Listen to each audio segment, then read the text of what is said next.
Well, Robin just asked me to do it, and I was then still working. The Impact had gone out of business, and now it had been absorbed by WETA, which is the public television station in Washington. And so I was technically working for them. And when Robin approached me to do this, they had to agree to it, and they did. And that was again Jerry Slater, who was then the vice president of WETA, and Ward Chamberlain, who was the president of WETA. They agreed, and eventually they started carrying the program on a delayed basis. It was originally just New York and a few stations in upstate New York. It's called the Robert MacNeil Report. And then after 6 months, they wised up, changed the name to the MacNeil-Lehrer Report, and here we are. How did that come about? I mean, how did you, go from Washington correspondent to having equal? Well,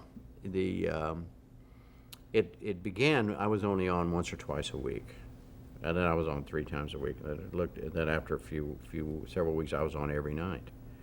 And so here again, it's the generosity of Robert MacNeil. He said, "This is nuts. I mean, you're on as much as I am. This is crazy." And it made sense because PBS, Larry Grossman, who had come and was the president of PBS, wanted to put the program on PBS, and so it needed a new name. And MacNeil and I, we came up with this long list of names, like Nightline, Night Watch, all this sort of stuff. And we had names with PBS in it and stuff like that. The politics, without going into a lot of detail, the politics were such that nobody could agree on a name. So finally somebody said, well, why don't we just call it the MacNeil-Lehrer Report, get this meeting over with. So we graciously agreed. Yeah, but that's how it happened. So you stayed in Washington? Stayed in Washington, and we divided. He stayed in New York, and I was in Washington, and the program was literally co-produced out of the 2 cities every day. How did that work? Well, we had staff here, staff there, studio here, a studio there. We had open telephone lines. He and I talked. We had a phone that I picked up, and it rang only on his desk, and the same with me back. We talked all day. We had a lot of speakerphone conversations among the staff. It was, that kind of thing would not work among people who didn't think good of one another. It just wouldn't work.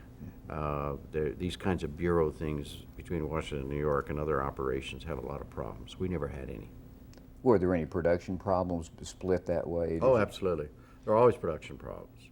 It still amazes me that we can get on the air in television. I mean, there's so many things that can go wrong. And, and the more elements you put in a program, the more elements there are that can go wrong.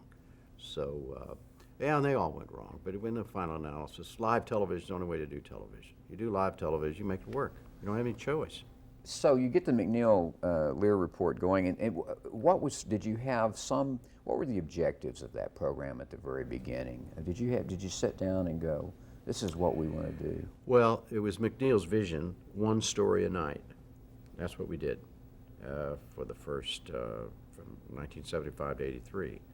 And the idea was that, yes, there was a lot of television out there, but not enough about any given subject. Because remember at that time people were saying they were reading newspapers less and they were watching television more. So if you would say, if you watched everything that was available on a certain subject, could you cast an informed vote on that issue? The answer was no. So our whole deal was this was going to be a place where you could get 30 minutes on one subject, on cutting taxes or a missile shield or whatever in the world, whatever came up.